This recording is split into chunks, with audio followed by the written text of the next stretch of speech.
So what happens when you want to quit your job and go work for yourself? Or maybe your company tells you you can work remotely. Maybe they tell you you can move to that wonderful place called Colorado Springs and work from there. Well, if you're like the other 20 million American workers, I imagine you'll do just, who work from their homes, I imagine you'll do that. You'll set up a home office. It'll be great. There's no commute. There's no traffic. You get out of bed. You roll out in your pajamas. You make some coffee. You go to your desk, open up your laptop, and get to work. No distractions of any kind. Just you and your laptop.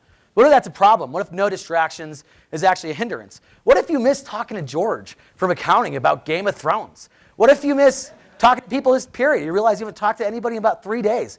Maybe you haven't showered in 3 days. Maybe you haven't gone anywhere in 3 days or gotten dressed.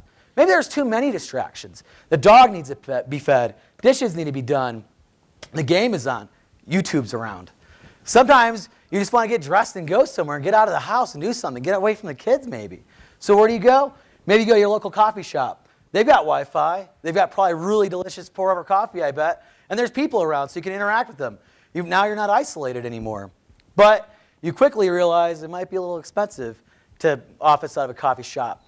They say it's about $15 a day to office out of a coffee shop. And we all know when you get there and you open up your laptop, order water, and you see the glares of those baristas, you're not really feeling very comfortable. Also, George still isn't there to talk about Game of Thrones with. So let's say, best case scenario, that you experience growth in the coffee shop and your home office. And now you've got employees, you've got interns. You need a business address. Maybe you're seeing investors and you're seeing clients, and you don't want to do that at a coffee shop or at your home office. So you come to your local co-working spot. And you know what we have there? We've got Wi-Fi, we've got desks, we've got monitors, we've got people, and best of all, you don't have to fight that jerk who drinks pumpkin spice lattes for the outlet next to your favorite chair, the coffee shop. But we also have people. We've got a community there.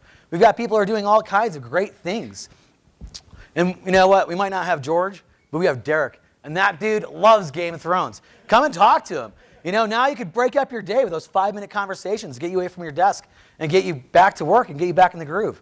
We've got people there who are building high schools, people building buildings downtown. We've got people building any number of websites. We've got photographers. We've got people who are graphic designers. We've got copywriters.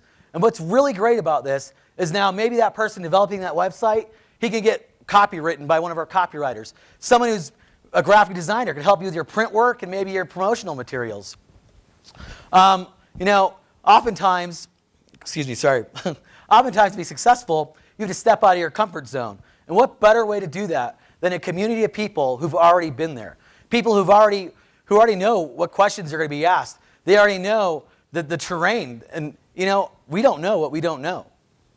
David Kelly, the founder of IDEO, he says there's the two ingredients for innovation are collaboration and diversity. And we have both of those things.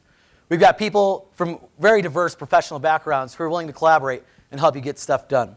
But we also have meetup groups that serve the community. We've got Pitch Night, which allows you to come and pitch your idea no matter where you are in that process and get feedback from the community.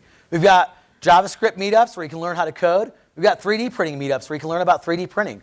But most of all, it's fun, right? Everybody who's there wants to be there. No one wakes up on a Monday afraid they're going to have to see their boss. No one's chained to that 9 to 5. In our community, we go out to lunch. We go to happy hours, such as Tony's right there. We have a very nice social community.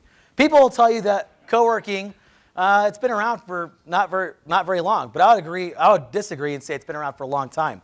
And in fact, we just didn't really use it in that capacity. We're changing kind of the way the word's spelled, much less how it's being used. A great example of co-working is the Wu-Tang. I know that seems like a stretch, but they share physical resources like soundboards, microphones. They also share intangibles, right?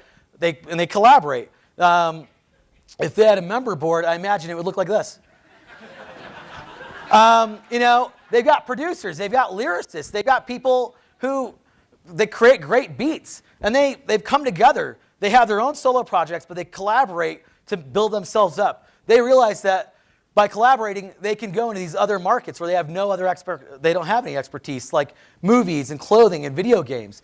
They've realized that a rising tide raises all ships, and that by serving the community, they can serve themselves. And this is what co-working is really all about. It's about collaboration.